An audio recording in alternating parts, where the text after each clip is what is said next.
hello there. And we are live. See ya, ladies and gentlemen. You are welcome to another episode of my guys. You know it, yeah. The Doll and Claude show. See ya, people. This might be me and Argun gonna do the show last week. It hasn't been so long. We're pulling up another one. He's one of my favorite persons doing shows. This is one of my consistent shows. In fact, it is my most consistent show this season. And of course, that's due to me and this brother having such great chemistry together. And I've told you guys what this guy means to me. See ya, guys, welcome to the show. Another person, my guy, my partner, yeah. See people. Everyone. Oregon Guna. He gets a po. It's a Guna. Po. Guna. Talk to these people. Let them hear you, brother. Doing good, man. Thanks for the great introduction as always, and great to have another show with you. And I know we're going to be cooking, and I know people in the chat will be cooking as well. We're going to be cooking. Arsenal's cooking. We got Waffle Dot. Yeah. I want to get Abs on the show soon. Yeah, sure, man. Available. Let's grab Abs and do a trio. But other than that, big up Waffle Dot, bro. Waffle Dot. We are on fire. Tony, I got to give you your props, bro. You give me some props. Let me give you some props. You have a okay. Let's go. Predicting Arsenal in a way that others don't. You're very optimistic, but you're very balanced, I think, at times as well. Some would say you're very off balance at times, which I think at times, maybe I wasn't right on that. Or I would have approached something differently. But you always come back the following day or week on another show and make amends, and the stars align. You come up with some of the great fucking clips, some of the great quotes. You're very good at what you do, bro. I wish you all the best in the future. Just want to give you that because Arsenal is making you happy. It's making us happy. And it's amazing how winning brings everyone together, right? And you've had your faith, and Definitely. You've gone out on many shows and said, this is what I believe, and this is what's going to happen. And you know what? The stars have aligned. We are headed to the semifinals of the Champions League with a squad that no one gave not no one, but a lot of people who were more imbalanced, like sometimes balanced like yourself or imbalanced like myself, have realized that we've achieved something special here. And it's not to go unnoticed that you've been on the team's back, pushing the team forward here in the community. And I really appreciate that. So big up to you, bro, to keeping your positivity. See, I mean people. So big up to you. People, ladies and gentlemen, Oregon doing himself. This is one of the most selfless brothers I've seen in this community. And see ya, people, as right now, I'm still at that out. Yeah, that's how balanced I am. Right. Yeah, because I won't speak out of one piece of my mouth and say one thing and say another thing. The other day, I've been very consistent. I want this manager out.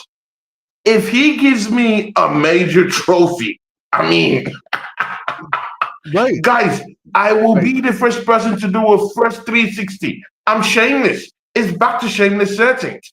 If he can just give us a Champions League, if he can win the big one for us, then I think he has a little bit more credit in the bank, maybe more 1 or 2 years, 1 or 2 seasons, and let's see what he can do. If he wins the Champions League for us this season, not next season, this season. Right now. Before that, right now, before that, I still maintain that the manager should go out. But if he wins that big one, Oregon Gunner, we will be the most evil. We'll be the most evil people on earth if we still want this guy out after he wins the Champions League. Over to you. Just give us perspectives on that. No, my Since we're being accountable, we're being responsible for some certain things. Yeah. No, I agree with you. I think he's got credit in the bank now. If we lose the Champions League, he needs to go the day after, right? If we win it, I'm going to give him credit in the bank. Like I've said before, I think, with you and Flawless, just the other day, or last week we did it, right? We were Yeah. on with Flo. We were doing a show. So I do see that he has leverage and credit in the bank, and I would give him another season. Well, which is still part of his contract till 2028, right? So essentially, I would just keep him on track. So, right, and see what happens because, right, you can be ruthless to a point, but if you look at where we've come from when he first took the reins to where we are now, the squad is different. The players are playing for him, and this is where I make the argument. I don't want to wipe the slate clean, and I that on another show, I think with TJ and a couple of our good friends in the chat said, well, what are you doing? Yeah, shout out TJ. Shout out TJ. Shout out Waffle TV, my brother who was in the chat. For sure. And so people in the chat were saying, we can't wipe the slate clean down. We can't do that. And, I thought about that, during the show. I was like, you're right. I can't wipe the slate clean. I cannot forgive the times that we were 20th and Tottenham was first. I cannot forgive going out to Olympiacos. I cannot forgive going out to United in penalties. I cannot forgive going to Newcastle and getting 3 shots on target in 3 different matches. Right? I can't overlook those things. I can't overlook losing to Bournemouth and West Ham. Right? So, and I can't overlook drawing to Everton. I can't overlook drawing to Brentford. But I don't want to go in the list of negatives. Right? We all know what they are.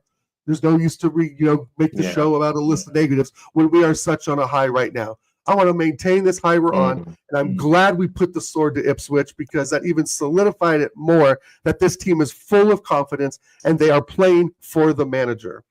They're playing for the manager, even though he may not have been controlling what happened to Madrid, right? He wasn't the puppet master at Madrid. He was tactically and how he set up, which is what we want a manager to do, but he wasn't micromanaging the squad, and that's why Declan Rice took those free kicks, right? And that's why we went on to get that second goal in the second game, right? With Martinelli on the break. We were still attack-minded, which I give him props for. We were attack-minded, balanced, defense. We were everything we needed to be. We played those 42 formations he wanted, right?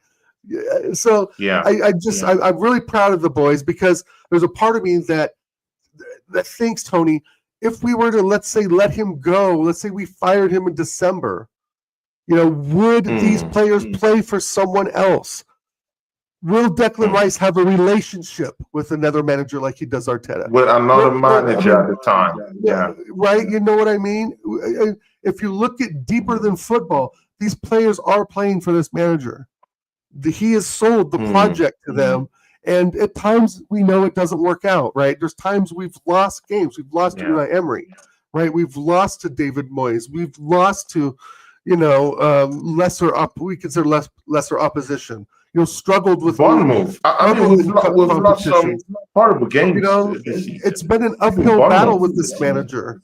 It's been an uphill battle, but now I think we're kind of at the top of the hill, right? And if we lose the Champions League, if we lose this competition, he absolutely has to go. And it will be somewhat evil to the players, but the players have to realize that they can play, they can perform for another manager, right? But I just think that there's something these players have a connection with this manager. So it makes it very hard right at this moment in time to doubt what this club is doing, because even the assignment of Berta shows that this club is showing intent in winning. They're looking at the at least there's some ambition down there, man. As much as I get frustrated and angry at this club, I'm starting to see a light at the tunnel. And so help me God, Tony, if he lifts the trophy, it will be a very special day at Arsenal Football Club. It will be a very special day for our community. And I don't want anything else. I want this manager to succeed now. Right? I do. Yeah, exactly, Oregon Gunner, man. I mean, I was on a show with you immediately when we smacked up Real Madrid in the second leg of that matchup. Me and you turned up for a show together. I saw how happy you were, and if people see how you criticize the team the same way I do, people would feel in the background that, oh my God, these guys are haters. These guys are negative. No. It only takes Arsenal to win us the big one. I understand it's a procedure. Yeah, you have to beat teams to get to the final and win the cup. So on our way down there, if we're doing well, if we're in these teams and we're progressing in Europe, I mean, it will calm the nerves. It will give us a little bit of hope and allow us to try and at least push and see what this team has for us. I do agree with you that they've started playing for this manager right now. Maybe you just release that last minute plea to these guys and say, you know what, yeah, we've gone out of the Carabao Cup, we've gone out of the FA Cup. I mean, we're finishing the Premier League. This is the only remaining title for us to justify anything, and it's the big one. So if you guys want to win with me, come and win with me. Maybe they're just starting to listen to this manager. Let's see what happens. Right. I mean, when you beat up a team like Real Madrid, that shows intent. And I can't wait to see where this ends. I can't wait to see where this ends. If you dump out the 15-time champions, the current champion of Europe, like that and in that fashion, right? I mean, we gave them no surely chance. you should. I mean, surely you should go on and win, bro. I mean, it doesn't get better than that. Surely you must have the cojones to go on and win and win the title itself. Question, Tony. Let me ask you a quick question. If we lose 1-0 to Barcelona in the final, do we fire him? Yes, because we have already agreed that he should leave if he doesn't win a major trophy. I mean, the thing there was he got to win a trophy for us. I know he has to win it. But deep down, that's the caveat there. Acers and Abs, no, we're not going to sack this manager. It's not going. He has so much more credit in the bank now, right? And so I even think that our wishes of what we want would be that. But what if it's a Pedri dagger in the 88th minute, bro? What if we play great football and it's shots and it's a court and Pedri sticks it in 1-0 in the 88th minute? Do you still fire the manager? Right? I mean, those are the things. That's what we have to face. That's the big question. It doesn't matter. See, Oregon Gunner, it doesn't matter what me and you say. At the end of the day, the way people will look at it will be like, the manager has taken us to a final. The manager has gotten us to top 4, second in the league. That's what people would say. That's what let's be frank. That's what the fan base would say. Forget what me and you would say. We're just two. Right. I'm trying to give you instances that's what the fan base would say. That's what they would say. They would say he's taking us to a Champions League final and he has gotten us top 4. Right. That's what they would say. It might not be what I would say, but I mean, that's what they would say. And that might be what might justify him to them to stay for another year or 2 years. And who am I? So it's the final. Who am I to say anything? They are the general. Hypothetically, we're Barcelona in the final, 87th minute, Pedri dagger 1-0. Let's say we get a penalty in the 89th minute and we miss it. Do we still fire the manager? I mean, I know it's right. Well, I mean, when does it come? Yeah, the thing there is that he must win. Oregon Unit. He must win a trophy. He must win a trophy for us. I mean, there's no. Yeah, he must win a trophy for us. I mean, I haven't spent that amount of money. Haven't got in his own team. He has to win a trophy this season. And again, to be very sincere with you, Oregon Gunner, I really do think, deep in my mind, I have this gut feeling that we are going to win this league. This Champions League. I have it in my mind. I'm not trying to big up anything. I do too. I don't see us losing to PSG, and I think so. I think so. I think it's going to be Barcelona, bro. I think it's going to be Barcelona. I think it's going to be us and Barcelona in the final. I think Barcelona will have just a little bit of luck, right, to go through against Inter because they're that team of luck. Remember, they were down Sergio Roberto, right? 8-7 on aggregate against PSG. Remember, Sergio Roberto snuck it in at the very last second a few seasons ago. So Barcelona to me are the team of luck. Like if anything could be going wrong, and bro, Hansi Flick will figure it out, and boom, bang, bosh. And that's what I mean, Tony. If it's a Pedri or Lewandowski dagger in the 89th minute, and we have all the possession, they're going. Ter Stegen's having the game of his life, and let's say it's a very balanced game, and Lewandowski sticks one in the 89th minute. Is that a sackable offense to Arteta? Because that's what could possibly happen, right? And then is Arteta's? I mean, where does the blame? Right? See, exactly, and that's what's probably going to happen. Oregon Unit, Barcelona isn't even the Barcelona final. I'm very Oregon Unit. Barcelona isn't even the bogey team down there. The bogey team is Inter Milan. Mind you, Inter Milan have beaten us in the group stage of the Champions League. So let's don't throw that all away. 34 crosses. Exactly, and they have one player that you rate. You wanted him in this football club. I'm talking of Martinez, Lautaro Martinez. He's a great player. These are players that can harm you. They have defensive discipline. Barcelona, not really that much. Yeah. They keep a high line. Inter Milan doesn't keep any high line.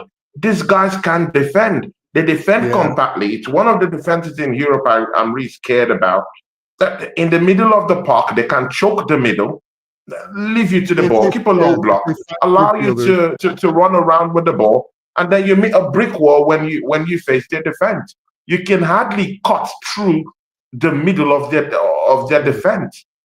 They hardly give you chances in the final third to even take shots outside the 18-yard box. It's a very, very difficult team to beat. And again, they've only conceded 3 goals away from home. It's a hard team to act. Bro, away from, look at what they did to Bayern Munich. They're very confident. There's nothing that shakes them really. But again, I saw a loophole day before yesterday. They played against Bologna day before yesterday and they lost 1-0. So we're beginning to see cracks in these teams. Even Barcelona, they keep a high line. Rafinha isn't someone new. We understand Rafinha. He played for Leeds United. We've seen him play in the Premiership. We can at least hold our own against those kind of people. But again, throw that all away. You might not believe that. But again, Barcelona, the only kind of people to watch out for is Lamine Yamal and maybe a Lewandowski. But we played in Real Madrid where we had to take care of, a host of players. We had to take care of Camavinga. We had to take care of Vasquez. We had to take care of Junior. We have to take care of Kylian Mbappe. These are world-class players. I trust my defense against any other opposition. Yeah, exactly. Lewis Skelly versus Lamine Yamal will be a matchup for the ages, right? That'll be a matchup. That'll be a big matchup. They're roughly the same age, if not exactly the same age. If he's keeping Junior, one of the most lethal wingers ever to be seen in Europe. One off. If he kept him quiet, both home and away, he would relish the moment to at least face Lamine Yamal in it. Just that bit of, I think Barcelona though have that bit of class in the middle of the park that we have too. I mean, there's no doubt about it, right? We have raging, Rice Baby on the left side because he's going to put Rice on the left again, I'm sure. You still have Thomas Partey down there still. Yeah, I just, man, but you're right. Inter's tough because they play the 3-5-2 formation, and defensively they pull all 5 of those midfielders back into 8 defenders in the box. They go into, I think, like an 8-1-1 defensive formation or an 8-2 formation, right, in defense essentially. So I've seen them, right. I've watched quite a bit of Inter as well this season. So they're 3-5-2. They bring the 5 midfielders all back, and then Marcus Thuram plays in front of the midfield 5 and right behind Martinez. So he plays that gap in defense. If that makes sense. You can picture what I'm saying. So if we're attacking them, we're basically 5 against 8, right? We're basically attacking with 5 midfielders against their 8. And don't forget, they're fast in the counter attack. Again, don't forget, they're faster in transition. They're Well, we faster call it in like this. counter-attacks. They have attackers that are very, very dangerous. I mean, Thuram, these are dangerous players. I mean, look at Right. Oh, Martinez, yeah. who you do respect. I respect Laturo Martinez. Chukwuemeka. These are dangerous players. Yeah. And mind you, they do have those kind of Marco, players their left in back is the good. ilk of Mikel Moreno, who could actually take snapshots outside the 18-yard box like Mkhitaryan, the old horse who has refused to collapse. I mean, it's playing well. It could take shots outside the 18-yard box. They do have Barella. They do have, bro, they have all this. Very good. I mean, they do have Pavard. I mean, they have all these players that can really, really, really cause you problems, both defensively, you know, and in the middle of the park. So that's the real team that I really fear. But I wanted to check this scheme out. I wanted to check this scheme out, Oregon Gunner. I wouldn't say I believe in omens, right? But just check this out. Okay. The last 4 Champions League finals played in Munich. I hope you know that this Champions League final we played in Munich. I hope you know that. Oh, you are? Yeah. Now, yeah, definitely. The last 4 played in Germany, have been won by teams that were going for their first Champions League title. So the last 4 have been won by teams that have won that were actually going for their first Champions League title. Example, Chelsea Football Club. Example, Marseille, when they won the Champions League at the time. And then it turned around and got stripped away from them, of course. Probably, but still, they won the Champions League. You know, right. So now Arsenal and PSG are actually going for it at this time as the only teams that haven't won the Champions League, and the final is going to be in Munich.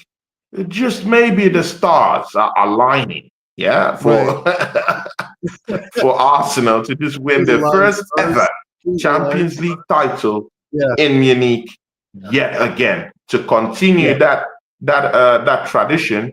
I mean, of the last 4 teams that have won in Munich and have gone out winners of the Champions League for the first time from Germany.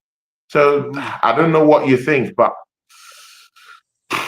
that's where we are right now. And that's what Arsenal can get it. There's nothing at this point that's gonna sway me from thinking we can't win it. Right? I think Barcelona can win it too. Yes, but I don't think it's going to be. It's not going to be like the 2006 final. You know, that ref was halfway corrupt, giving out red cards and shit. Right? That's not going to happen. Yeah. And I just think that the way we played against Madrid, if we can duplicate that, right? If we can copy that strategy, that tactics, that setup, that desire, right? If we can match that desire and that mentality, we can pretty much beat any team. And Inter may be a stinky 1-0 or a stinky 2-1, right? I don't think we're going to beat them on their ground, 3-0. But I don't think they're going to come to our ground and beat us 3-0 either. And maybe so, Acers. Maybe it will be exposed in the final. You know. Oh, Aces! You're not. I mean, you've completely gone off the rails. I mean, you're not even talking of PSG. You're talking of the finals. Oh my days, Aces! Come on, come on, man. You're not even talking of PSG. I mean, Kvaratskhelia is a good player. They got the kid Doué, what's his name, who's really up in one of Europe's Ousmane Dembele. They have Bakola. Right, but they have Hakimi. I mean, they have players that can hurt you. Small. But they got Vitinho and João Neves in there, and those guys are small, bro. I mean, they're quick on the ball, and they're class players, but they're not going to match Thomas Partey's strength. They're not going to match Declan Rice's strength. They're not going to have any answers for Declan Rice on the left side dribbling up into their final third, right? I mean, they don't have any real physical bodies, I don't think, in that midfield. So I think PSG, if again, we have to duplicate everything we did at Madrid. Everything we did right at Madrid, we have to do right. let's be honest, PSG will hit us on the counter, right? They will get some shots, a few on target, but it's going to be very difficult for Dembele to get past Saliba and even Kiwior at this point. I mean, is Saliba's guiding Kiwior? Hopefully, Kivior. Dembele's going to fall days. flat on his ass. Oh, my days. I don't think they're prepared for the physicality. I mean, and I know we beat them in the group stage, but this is a whole other level I think they're going to see of us. Because I think the desire's there. And apologies might start to be. Apologies might start raining in after we win this Champions League by the grace of God. If we win this Champions League, we will start saying. We have a whole lot of players to send apology letters to. Me and you would get back to one player that I believe that every Arsenal supporter who actually threw abuses on this guy will have to, at one point, if we win this Champions League, say apologies to him. His name is Mikel Merino. I heard. There's some certain people that said he should leave the football club. I was on Saka's TV. I told these people about the hairy beast called Mikel Merino. They all, snuffed their faces at me. But right now, is the guy now giving up the assist?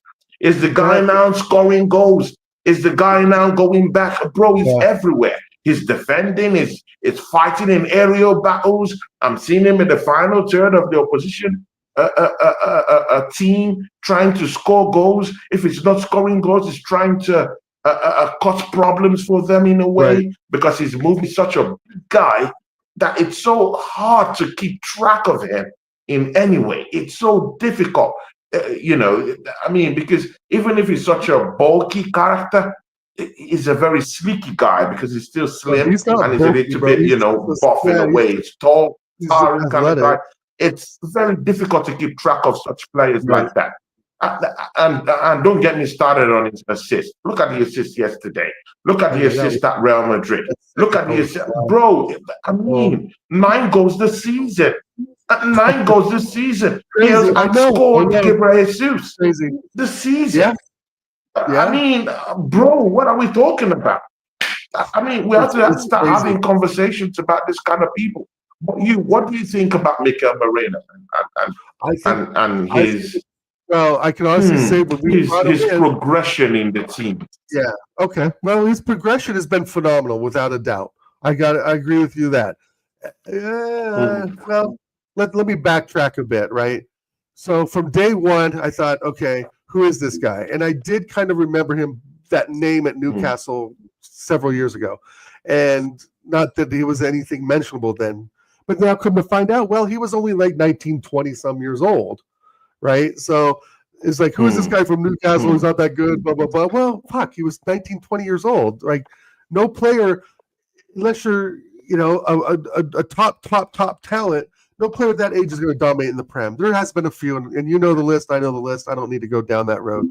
The thing is that he's gotten progressively better, though. But I don't think he's that good of a midfielder.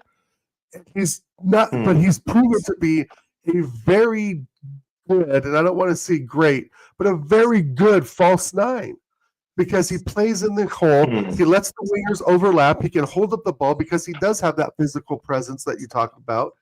He has football IQ and vision, which Havertz doesn't have, right? And he has technique, which Havertz is. At times I think he's shown a bit, and times he's really, fluffed his lines and looked like a donkey. I still think he's a donkey. And I got to agree, Tony, you and I agreed on this before when we talked last time. Kai Havertz does not score that third goal against Madrid. I agree. He's either not in position, right? He's not in position, so he's not even there while the ball's delivered, or he doesn't have that technique to put it in the far post. To turn and knowing that ball is at least going to hit the post or go in, or maybe it'll go out of bounds. And to take that shot, you already know that your setup and your placement is spot on. And again, if he would have missed that, it would have hit the post and it may hit over a chair, whatever. But the fact of the matter, it didn't. It went into the corner of the net, exactly where he wanted it to go. And I think that Kai Havertz just doesn't have that ability, and look at and again, the following game against Madrid, right? When we had to go to their place, composure. That was one of the hardest places to play. And he went up there, he did what he had to do, and the guy's doing the job, right? And that's the thing. We get on these players because they don't perform. But, and I think some of us want success the minute they put on a shirt and walk out on the pitch, because that's the standards we've grown accustomed to. And the standards have dipped and they've come back, and they dip again and they've come back.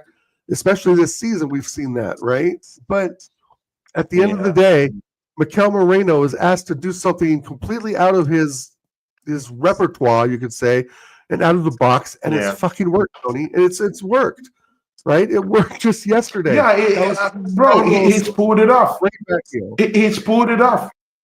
He's pulled it off. Big ups to Gunner Lane AFC. I mean, it's one of the new guys that have signed up to my channel. Big up to you, man, Gunner Lane. How you doing? It says, yes, Tony, big up. And it says something important here. I mean, we're talking about Merino. He says, Merino is proving to be a really good player. I do agree with that. And again, I think maybe some Arsenal fans that wanted him out so quickly this season, it took time for him to acclimatize into this league. Like I keep saying, this league is a very, very dangerous league. If you're not careful, you'll be sent back so quickly. You'll be sent back parking quickly. Yeah, that's why it's called probably the most exciting, but I think it's one of the most difficult leagues to actually prove yourself in. Right. Yeah. This player came in, and in the first week when he came in injured. And again, when he came in, when he was ready to play, he twisted his shoulder in his first training session with the team. Right. That made him not to play, So, and again, I cannot overstate the importance of having a preseason with the team you're getting to play with, because you just harmonize yourself, you integrate perfectly with that team that you just came into. You understand the modus operandi. He never really had that. So I just really think that many Arsenal fans were so unfair to the guy. They never gave him that chance to really integrate into the team. And now that, that chance came up, we're now seeing him pop up in different, areas. Aerially, he's superb. If you want someone who's going to be in that 18-yard box, outside the 18-yard box, holding up play, he's the guy. If you want someone who is going to go back and help the team to defend, alas, he's there. In the middle of the park, if you want someone to just add a little bit of gloss and make it a little bit more compact, alas, he is there. If you want someone who is going to nick that goal, that very important goal for you, alas, Mikel is there. This is what I'm talking about. You need that kind of player that has that sprinkle of dust all around him that could just spring up that moment of magic. It's just what you want. And Arsenal fans who criticized this guy at the time, they just have to eat their words right now, looking at what he's doing for the team. He has propelled this team. For sure. Beyond my, beyond imagination. Gutter Lane's in the next comment. It's not the name we wanted, right? We were so hyped for the window. We were just getting off the Euros, right? And we're thinking we're going to get this striker in, and all of a sudden it's, the Sweet Prince and Mikel Moreno, and we're sort of all scratching our heads like, what fucking planet are you on, Arteta? You know what we need. We know what we need, and yet you're delivering us these kind of no-names, that had decent Euros, but California scored an own goal. Moreno looked decent, so... Right, and I was for one of them too. I was, I think it was show with Lee Gunner saying, what is this? Who are these donkeys we're bringing in? and it's not fair, right? But also the thing is, Tony is Yeah. following this club now for over 26 years. Is I want to bring in big name winners. I want to bring in winners, right? I don't want to bring in projects. Well, it turns out that however you slice it, no matter what player you bring in that's new to the club, is a project to that player, right? It's a project to the player as well. It's like, okay, I mean, I get. But when you look at Mikel Merino, he doesn't look like a project player. In fact, he's not that project player. And this has been my criticism of Mikel Arteta. I do think that Mikel Arteta is very slow. I'm sorry, Oregunguni. I think Mikel Arteta is very slow in integrating certain players into the proper player that we want, that are perfect enough for what we want them to do. I think he's a very slow manager in actually deciphering the setting strength in the players he's got. Maybe so, right? I think again, it's kind of like the Gunnar Lane's comment. It's not the player we were hoping for, and so that's part of the anger. That's a lot of the anger, right? When you start, the problem is that we hear these links to Gyökeres, Osimhen, this player, that player, Zubamendi, whatever names you want to fit in there. We're linked to all these players. And then you do a 180 and bring in Marino and Calafiori. It's upsetting to the fan base when we're led down one path and then it goes down another. But, luckily, again, as you would say, my friend, as the stars have aligned, Mikel Merino turns out to be a damn good player, right? Calafiori, I think the jury's still out. I think he's still kind of a raw talent without a lot of control and just wants to do really well and just gets kind of like maybe has some anxiety issues or something. But Mikel Merino has proven to be a very good buy over someone that we were angry at because it wasn't the name we wanted. Big up Hammers Football TV. Big up Hammers Football TV. How are you doing, guys? Subscribe to this, guys. Yeah, I mean, Gunnar Lane AFC. Big ups to you, Hammers Football TV. Subscribe to this, guys. I mean, he says, big up Tony, Claude, and to Dal. Hope you both well, gentlemen. We are well, Hammers Football TV. How are you doing? I hope you're doing okay. Aces, my guy and my brother, is still down here today. There's news in the tabloids today. Yeah, it came out yesterday evening, and I saw it today.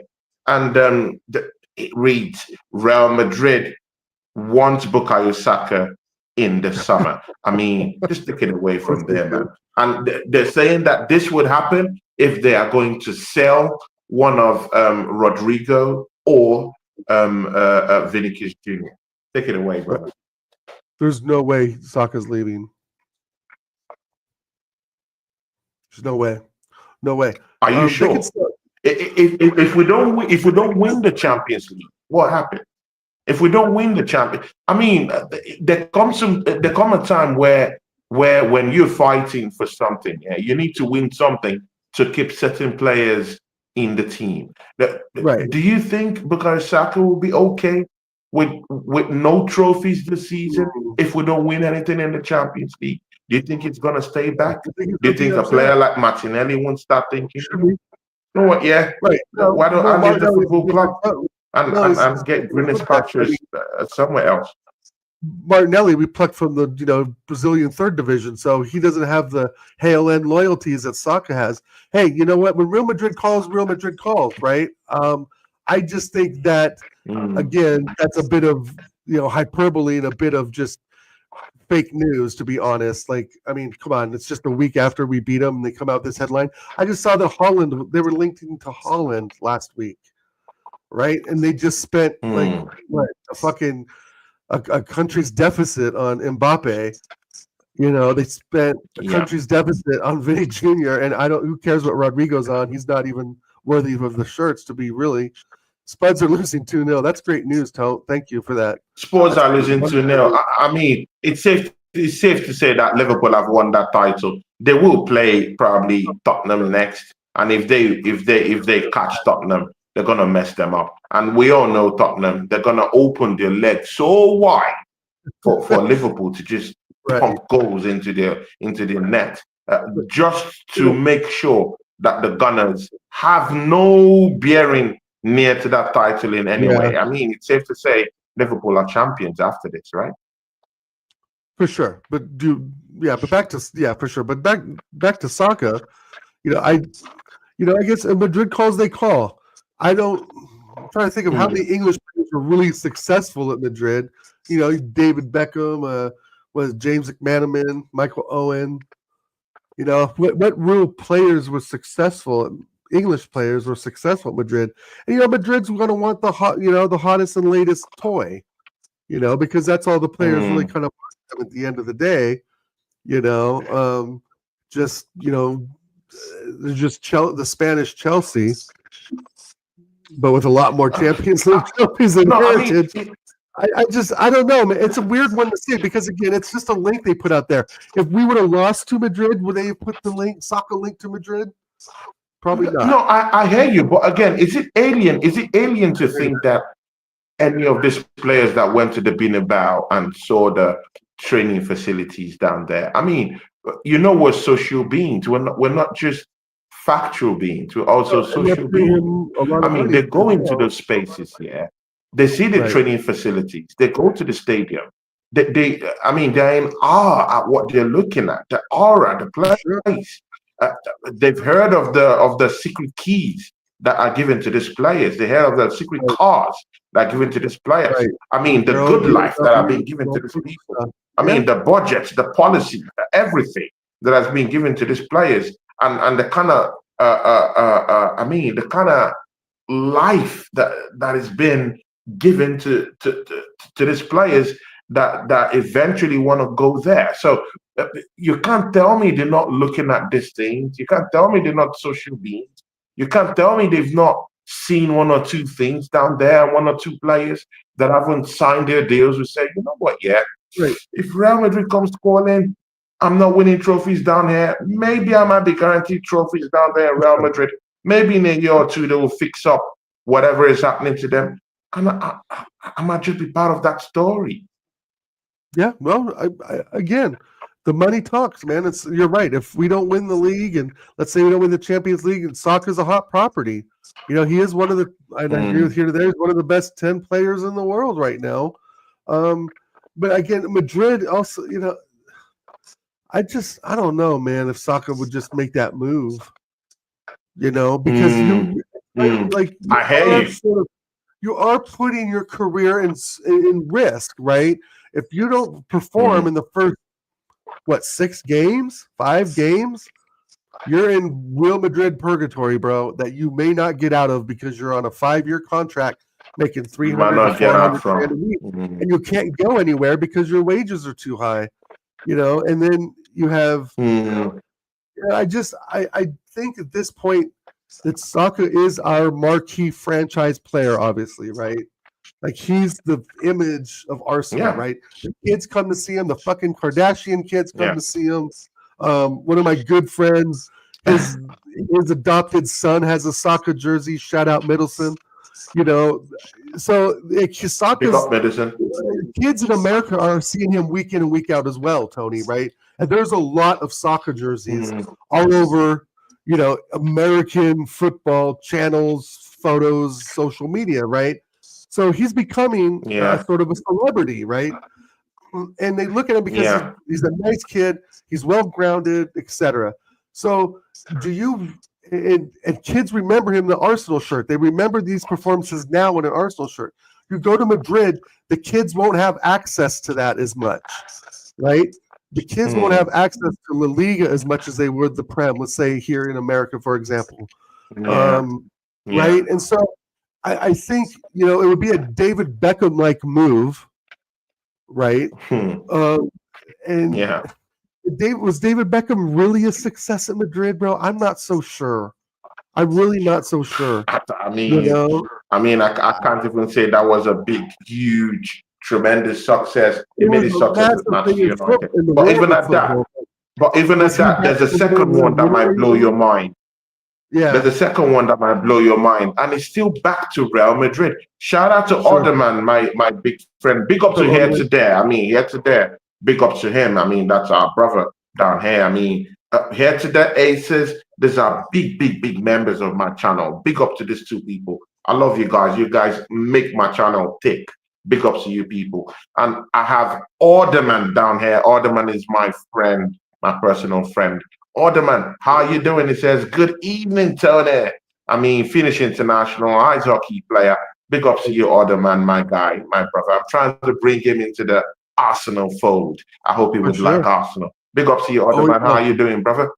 Here today says something. He says, agreed, Dal. I think Saka is going to take this massive extension we are going to put in front of him this summer to make him our top earner. I mean, I'm hearing about 300,000 pounds per week if he takes But that's what he that would get at extension. Madrid, bro. I can't see him making 400 grand a week at Madrid or 350. He would. I think he would start even below that his first year at Madrid. And right, I appreciate that here to there for sure. Like I said, he's the face of the club right now, and I just, he's very inspirational. Like it's just to the team. He's doing things that Mikel Arteta asked him to do. So he's in favorship of the ownership, management. Up and down the structure. He's there signing autographs after training, before training, coming off the bus. I just think that type, and he's a London boy, and I just think he would be really, really risking his career, his sort of aura, right, in football going to Madrid, right? He would be labeled as, the real critics would say, oh, he's taking the money, right? The real critics would really come out. And let's be honest, this kid's been through the ringer critically, like on social media, missing penalties, racial abuse, fitness abuse, whatever kind of abuse you call it. Bukayo Saka. And Arsenal have supported him through all these things. Arsenal have supported him through all these ordeals. But I do think you have a good point. Trophies matter at the end. I just think that Real Madrid want the latest and greatest model, right? If the latest Lamborghini Ferrari comes out, Real Madrid are the first ones to buy it. They want it. They want it. They want it. And that's my fear with them. Another person that in fact, this one, the papers that carry this information have a lot of chest saying this.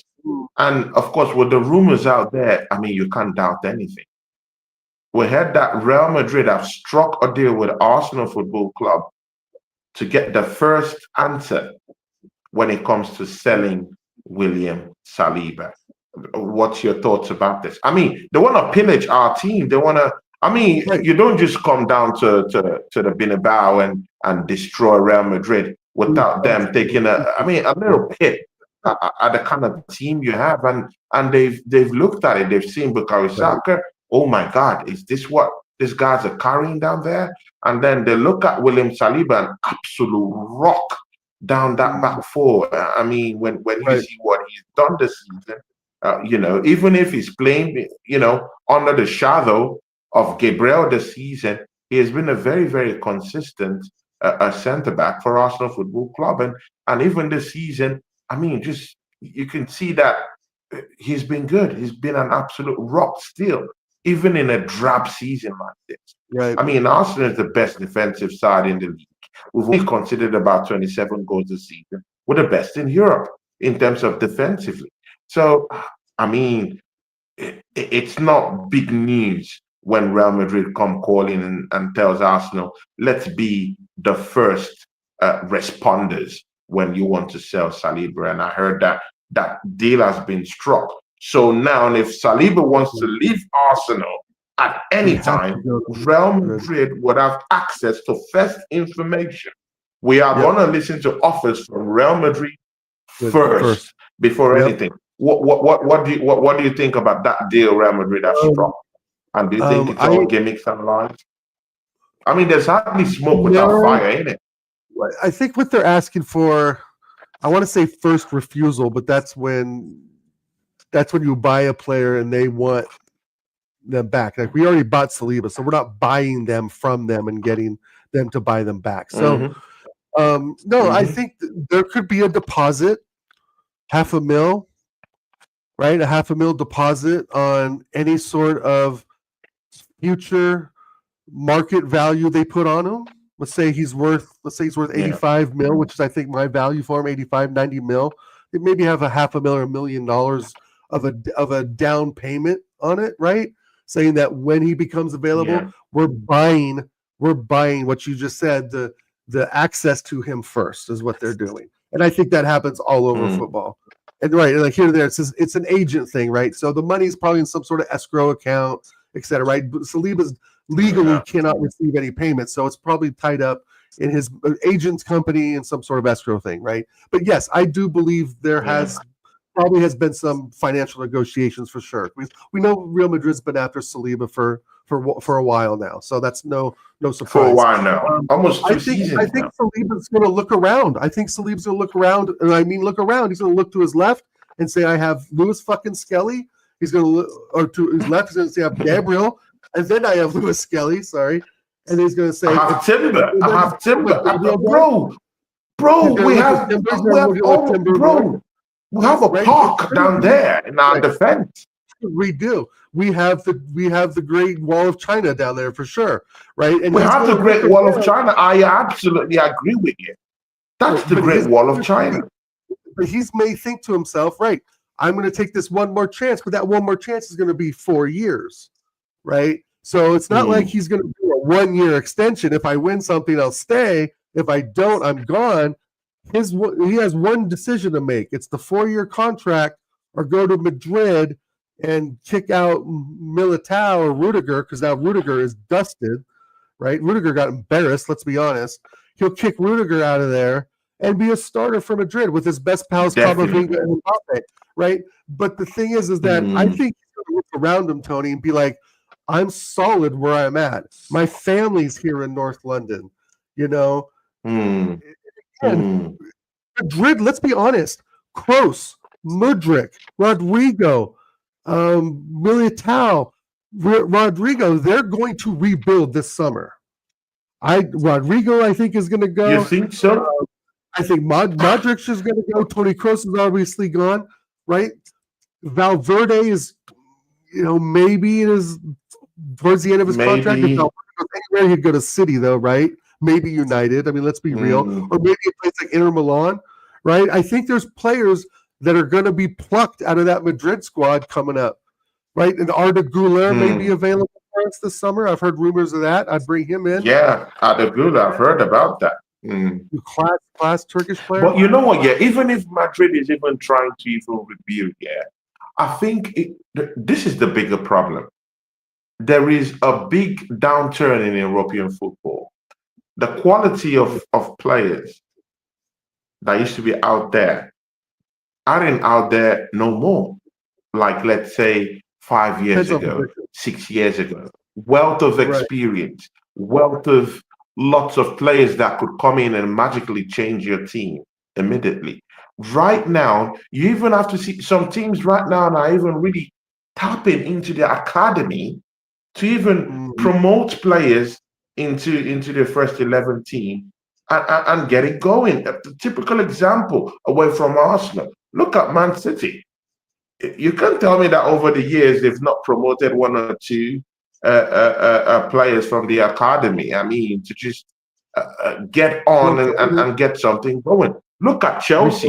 One guy, I've forgotten his name, came up and scored Judge something, came up and scored yesterday and equalized for them against Fulham the other day. That's an academy player. So most teams, and I'm seeing, you know what, let's even have more belief in what we have in our academy and kind of like just, merge them up and integrate them with some of the stars they can get from elsewhere. Trust me, there aren't so many stars out there. There's just a handful. If we're even talking about strikers out there, how many world-class strikers are out there? Four. I mean, in tandem with teams that actually do need a frontman that are very prolific right now. Right. You can only count someone like Victor Osimhen, who is out there. You can count Victor Gyökeres, who is out there, who could score goals for you with numbers. You can talk of Isaac. Lautaro Martinez. But apart from those ones, who's out there that you could say, okay, Real Madrid, apart from those three, who would you say this is a big time striker who would score goals, plenty of goals? You can hardly see that. You can hardly see Yeah. that. There's a downturn in talent. There's a downturn in the kind of, in the kind of profile of players you would say that will come into a team and then you get instant, instant Well, changes in your team. right. Yeah. I know those. You're exactly right. I feel the same way you do. There doesn't seem to be that one or two players that are going to guarantee you anything. But the more we dive into that, if you look at Gyökeres coming to Arsenal, which I do think we are linked to him. I do think that conversations are taking place with him right now. I think so. So, and I think conversations are happening. I heard that he has rejected Chelsea Football Club. I had heard that too, but that's I heard he rejected Chelsea. I heard that Chelsea went down there. To build up the drama of it, right? To build up the drama. Oh, Chelsea, right? Yeah, well, whatever. But I think, especially now, right? The more exposure this club gets, especially beating Madrid, people will turn their heads. Players will go to their agents and say, "Didn't Arsenal phone us up last season?" The agent for Osimhen, right? Good example. Would say, "Yeah, Victor, they did." Well, get him back on the phone. Like, I think Isak is going to stay, right? I think Isak's going to stay at Newcastle because, let's be honest, the richest club Isak is going to stay with Newcastle because I think they're going to get Champions League football, so he's going to stay. Right, yeah, for sure. So he's going to stay. Newcastle are going to keep their players. They're going to keep their players. I think Guimaraes they're going to keep their players. I think Guimaraes goes to City. I think if City come in for Guimaraes, he's gone. I'm not sure. So. Mind you, Newcastle have money. They can match whatever Man City wants to pay. Any of the players, they can match it fire for fire. They can. The only thing there is, will they qualify for Champions League? And right now, they're third in the league. They're looking good. They're one of the most feared teams to play against right now. In the Premiership, they will certainly. Right now, I think. It's just a fair shout to say that Newcastle will qualify for the Champions League because, from first to fifth is guaranteed Champions League football next season. I think Newcastle have qualified. So if the players aren't looking forward, if it's not about playing in the Champions League. If it's more about money, it's both. Newcastle got the money. They have it. They have it. I don't know. So you have money, you have Champions League football. What else do you want? Right, exactly. No, I look at maybe a couple of big titty blondes and a drink. No, but no. In all seriousness,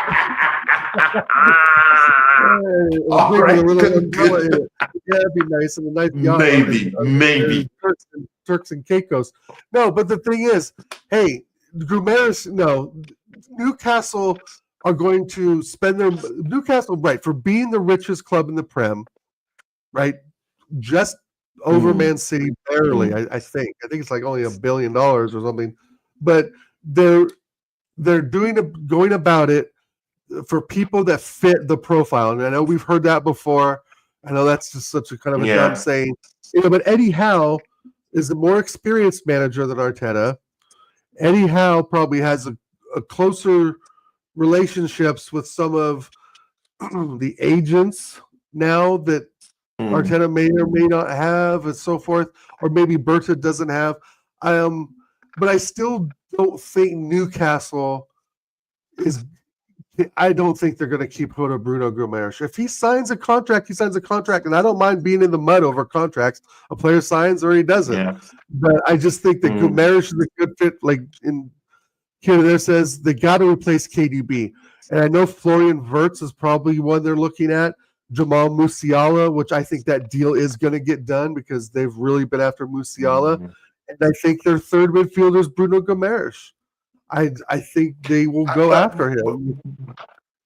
But because again, we should not count our chickens before they're hatched. In that one, Man City have a chance of losing out in the Champions League run-in. Chelsea are four. I mean, Chelsea have fifth. I think Chelsea have joint fourth with with um with uh with Nottingham Forest, and now Yeah. Nottingham Forest have won now, so Nottingham Forest might have jumped to third or something. So I'm not really sure about this thing, but Right. Have to look at the it's a table. fierce battle for that Champions Yeah. League run in right now. Yeah. So even Man City can say with lots of chest that they're going to qualify for the Champions Mhm. League. It's very, very difficult right now. So, I mean, it depends on who qualifies for the Champions League that's going to go through. But here, see, here to there brings up some important stuff down here, and I would like us to look into it. I think we have more 9 minutes or so with you, my brother. Yeah, I know, 9 more minutes. See, he says here, if we sign basically any solid, competent striker and end the 29 experiment, we will compete for the Premiership next season. Do you agree to this? I really agree to this. But right now, and I'm now investigating something now with this season.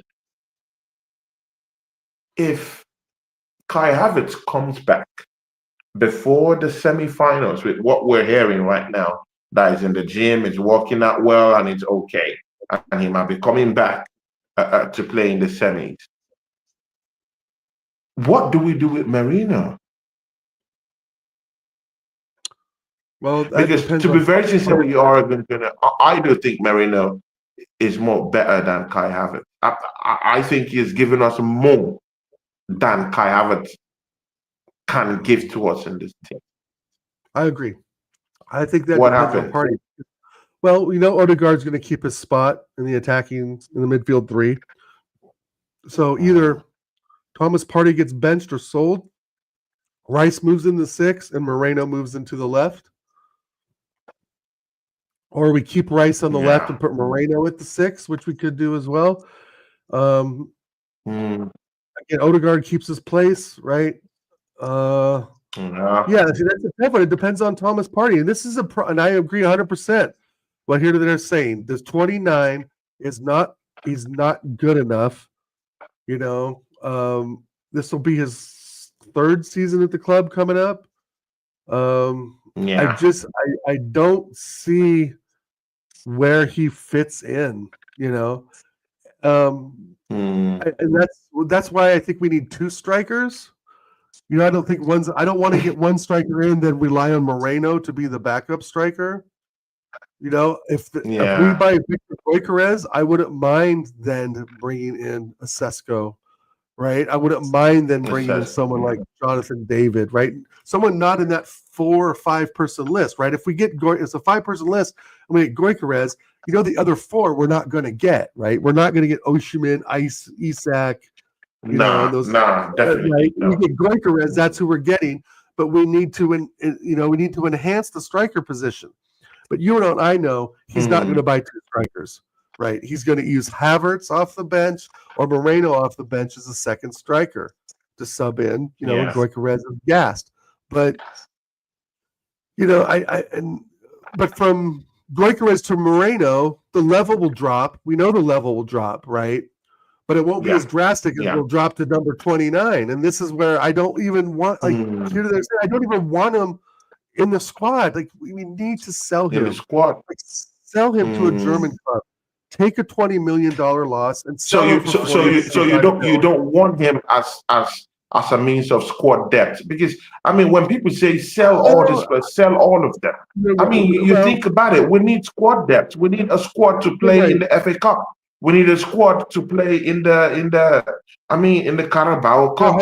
We need a dedicated squad who will play in the fringes of the Champions League group stage.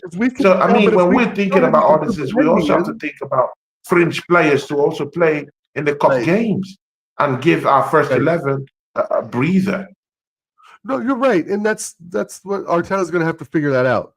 Kai Havertz, you do pose a good question. Kai Havertz coming on the 80th minute on a rainy night up at at Everton. Is there something there? Maybe so. Maybe he can get his head on a ball or put one in the penalty. Good. But it's all maybes, bro. That's the thing with Kai Havertz. Ladies and gentlemen, I like this brother, man. You put Moreno in there, you're in the 80-something minute. It's a maybe either way, right? But Kai Havertz, neither one of them are strikers. If Kai Havertz can't play left mid, okay, we'll put him at striker. Oh, striker's not working out, we'll put him here. Like, why don't you just put him on the bench?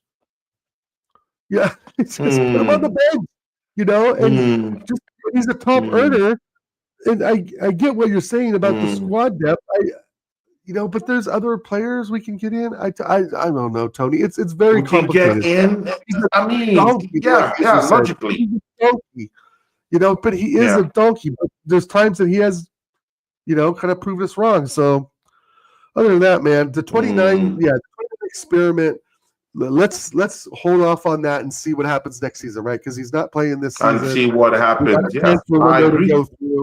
And we'll see how he trains and comes back. He may come back and just be absolute, even worse than donkey, right? And then he may worse. Yeah.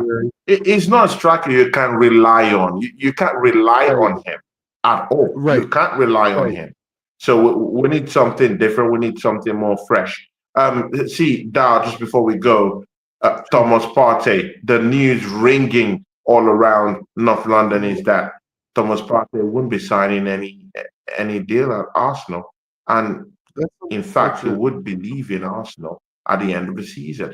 Shout out to Michael Harris. Big up to Michael Harris. He has a great channel, Arsenal above all, if I'm correct. And he says, yes, my guys, hope all is well. I want Gyökeres announced as soon as the window opens. Yep. We need to stop playing games. Absolutely. Yeah, that's my brother, Michael Harris. 100%. Big up to you. Happy Easter to you. Hope your family is doing well. Oregon going to give us perspectives into that. Thomas Partey not signing a new deal at this football club. It's not surprising, but I would do whatever I could to get him on a 1-year extension. Be like, what is it you want, Thomas? Do you want, that are $20,000 a week? We can make that happen. Do you want, what does he want? They're saying he wants it, but the club doesn't want to. Club doesn't want it. Okay, that's the news out there. The other way around. Okay, well, well, that's life. If he doesn't want to join, I don't want anyone that doesn't want to wear the badge. Plain and simple. Thomas Partey, top player. I love him, but I mean, he is 32. I remember the Wenger days of not signing players over 1-year extensions if they're 29 or 30. Adios, Thomas. It's been great, but if he doesn't want to play, Tony, I'm not going to force him to. I'm not going to waste my time because we can take money. We can find other players. We can look at Joseph Fofana, Zubamendi. We can look at Onana, Ryan Yates. Right, there are players out there that are decent that would come to the Arsenal to play. Right, and Thomas Partey, thank you for your. I agree, but this is what happens in football. I agree. I agree. If he gets Saudi money, more blessing to him. I agree. One more minute, Oregon Gunner. We saw what happened to KDB at Manchester City. He has come out to actually express himself and say that he wanted to stay at Manchester City, but the club did not give him an extension or never even approached him for a new contract. What do you say to that? And he said he thinks he could still play at the highest level of football. What do you think? And do you think Arsenal should go pick up KDB and give him a 2-year contract and say, hey, come on, marshal our guys down here? What do you think? That might be a shameless thing to do, but what do you think? I would absolutely welcome KDB in with open arms. Absolutely. But really? He's not a starter. Really? Yeah. Oh my God, he has no shame. Oregon is shame. He's a shameless good. I don't want any City rejects. I don't want any Chelsea rejects. No. The midfielder, don't bring me Frankie de Jong, bring me Marcos Llorente, bring me some players that still have some legs, number one, right? Bring me some legs, some value. Yeah. Don't bring me dead KDB Wood, fam. I don't. No. No. It would be interesting for like a 6-month loan. Sure, 6-month loan or a year loan before he found a house in Saudi. Sure, bring him in for a loan. But no, I'm not wasting my money on that, bro. No way. It's just another injury waiting to happen anyway. He's going to Saudi, collect his paycheck for a couple of years, and then he'll be back over in Belgium eating chocolate and making babies. So, I don't have any... making babies. See ya, ladies and gentlemen. We've come to the end of the show. I mean, Oregon gonna have to do something down there where he is right now. And so, see, Oregon's gonna talk to these people. I mean, you didn't tell us what you thought about that Ipswich game. I mean, we're all wrapped up in other topics, and you never talked about that. If you want to chip something, if you don't have time, we can all go. But do you want to chip anything there? Yeah, brilliant second goal. Martinelli for the finish, Moreno for the backheel assist. But shout out Trossard. Shout out Trossard for having a very good game. I thought Trossard was great. Mm-hmm. I'm not getting up anymore, Tony, because we're not winning the league, and the games are at 6 o'clock in the morning here on the West Coast. And I'm sorry, I'm not getting up for Ipswich at 6 o'clock in the morning. My prediction, I think, was 4-0 anyway, so I was right on the money. I should have gone to Vegas. What do you know? But great show today, Tony. I do have a doctor's appointment I got to run to. Shout out to everyone in the chat. Thanks for hanging out with us today. Saka Major down with thanks for leaving us on that little tidbit there. I did see Saka went down a couple times in the Ipswich game. Let's hopefully he can just get a little massage on it, a little bit of the spray that they spray on at the World Cup, and you'll be okay. But shout out to you, Acers, and everybody in the chat. Catch me this Friday, 100th episode. We'll have you on, Tony, for the American Idiots show this Friday. American Idiot Show, guys. Is the 100th episode celebration. We're going to have open links. We're going to have, I think, 3 or 4 people on at a time. So anyone, if you got a webcam and a mic, please feel free. You want to come in and say your piece, we'll have you on the show. So I'll be sending the link out to you, Tony, for that as well. I think we've got Lee Gunner, Jez, Kyle, all the rest of the community. Sent invites out to. So a little bit of work to do on that. But this Friday, 100th episode, going to make it happen. But again, thanks for a great show today. Great conversation, great topics as always. And I will be seeing you later, bro. Thank you. See, people, from me and my brother Oregon Gunner, we are out. Peace, people.